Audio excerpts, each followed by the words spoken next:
আজকে রান্নাবান্নায় যা থাকছে আমি এই রুই মাছটা এখন ভেজে নিব, সিমের বিচি দিয়ে রান্না করব।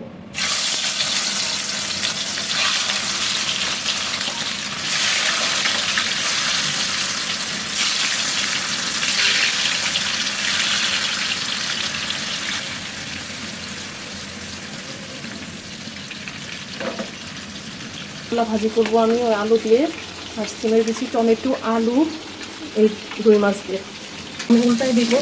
তারপর আরেকবার ভালোভাবে ভেজে আমি সিমের বিচিটা বসিয়ে দিব। আমার কাছে না সিমের বিচি বড় মাছ দিয়ে ভালো লাগে। নবম রোজা, আজকে 9টা রোজা চলে। পুরা শেপ জুড়ে আমি সিমের বিচি প্রচুর পরিমাণে রান্না করছি, প্রচুর। বেশিরভাগ এই কই মাছ আর রুই মাছ, কই মাছ রুই মাছ এগুলো দিয়ে।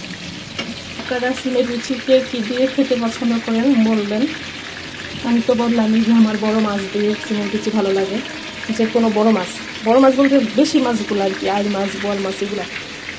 যেটা একদম হয়ে গেছে, এখন আমি উঠে ফেলবো। আমি হচ্ছে কি মাছ একদম লাল মশলা করে ভাজি, এই দেখেন।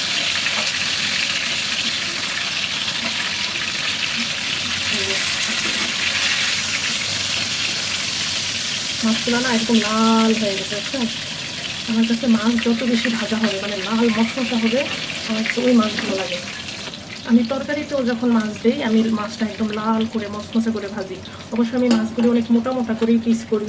এই যে মাছটা দেখেন কত মোটা করে পিস করছি আমি। এই যে বোঝা যায় কিনা জানি না, এই যে মাছটা আমি অনেক মোটা করে পিস করি, যাতে ভাজার পরে অনেক বেশি চাইপা না যায়, মাছটা ছোট হয়ে না যায়। কারণ আমি অনেক বেশি ভাজবো লাল করে, যেটা কেমন লাল করে ভাজে নিচ্ছি। এই মাছটা আমি কী করবো, তরকারিটা যখন প্রায় হয়ে আসবে তখন আমি মাছটা দিয়ে একটু পরে নামাই ফেলবো। তাহলে হবে কি, মাছটা না নরম হয়ে যাবে না, মশমশাই থাকবে।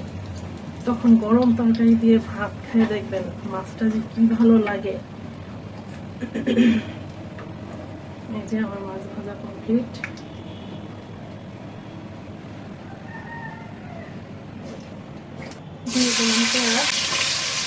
আমি রান্না করবো হলো সিমের বিচি।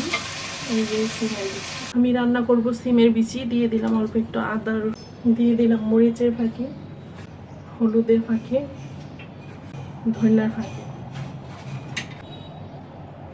দিয়ে দিব জিরার ফাঁকি। এটা হচ্ছে কাঁচা জিরা, আমি ধুয়ে রোদে শুকায় তারপর এটা ব্লেন্ড করে নিছি। এই আদা জিরা আমি শুধুমাত্র সিমের বিচিতেই দেই, আর কোনো সবজিতে আমি আদা জিরা ব্যবহার করি না, শুধু সিমের বিচিতেই আমি আদা জিরা ব্যবহার করি। এছাড়া অন্য কোনো সবজিতে আমি আদা জিরা ব্যবহার করি না, কারণ করাটা আমি দরকার মনে করি না। তারপরে যার যার পছন্দ সে সেভাবে মশলা ইউজ করবে। দিয়ে দিব সামান্য একটু পানি, কারণ মশলাটা আমার খুব ভালোভাবে কষায় নিতে হবে, তারপরে আমি সবজিগুলো দিব। মাছ, শাকসবজি যাই দিই, আগে আমি মশলাটা খুব ভালোভাবে কষায় নেব। আবার লবণ দিতে ভুলে গেছিলাম, মনে হলো, তারপর দৌড়ে আসলাম। লবণ দিতে প্রায়ই ভুলে যাই, বিশেষ করে ক্যামেরা থাকলে লবণ দিতে ভুলে যাই, কারণ লবণটা আমার হাতের কাছে থাকে না, একটু দূরে থাকে। তো সব কিছু হাতের কাছে নিয়ে নেই, সেই কারণে দেওয়া হয়। লবণটা আর হাতের কাছে থাকে না, তাই লবণটা দেও না, মনেও থাকে না। পরে যখন ক্যামেরাটা অফ করি তখন আমার ঠিকই মনে হয়, তখন এসে আমি দিয়ে যাই। এই যে মশলাটা আমার খুব ভালোভাবে কষানো হয়ে গেছে, তেলগুলি সব উপরে উঠে আসছে। এখন আমি দিয়ে দিব এই আলু আর টমেটো। এখন আলু আর নতুন নাই, পুরান হয়ে গেছে। আলুগুলো না একদম সিদ্ধই হইতে চায় না।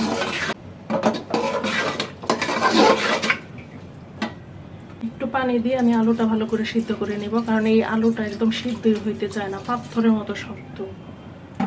আর এই সিমের বিচিগুলা একদম 2 থেকে 3 মিনিট লাগে সিদ্ধ হইতে, 2-3 মিনিটেই সিমের বিচি সিদ্ধ হয়ে যায়, অথচ এই আলুগুলো সিদ্ধ হবে না।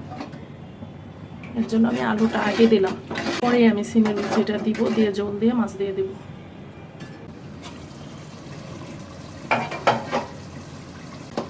এখনো ভালোভাবে সিদ্ধ হয় নাই, হয়েছে মোটামুটি চলে, কিন্তু 10 মিনিট ধরে আমি এই আলুগুলো সিদ্ধ করতেছি, কি একটা অবস্থা। এখন আমি সিমের বিচিগুলো দিয়ে দিব।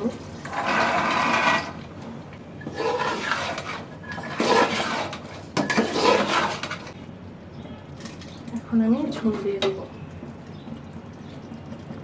পরিমাণ মতো ঝোল দিয়ে দিব।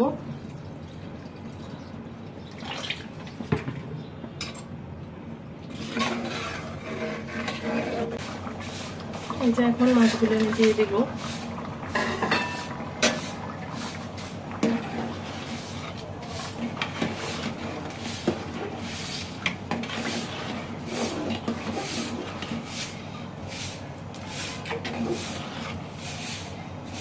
সিদ্ধ হয়ে গেছে সিমের বিচি, দিয়ে দিব কাঁচামরিচ।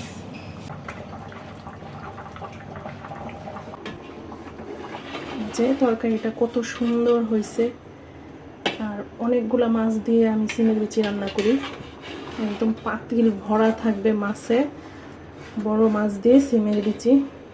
এই যে বিচিগুলো এরকম আস্তে আস্তে থাকবে, গলে গেলে আমার ভালো লাগে না। একদম পরিমাণ মতো সিদ্ধ হলে তখন আমি নামায় ফেলবো। সিদ্ধ হয়ে গেছে অলরেডি, এখন আমি নামায় ফেলবো। অনেক সুন্দর হয়েছে, অনেক।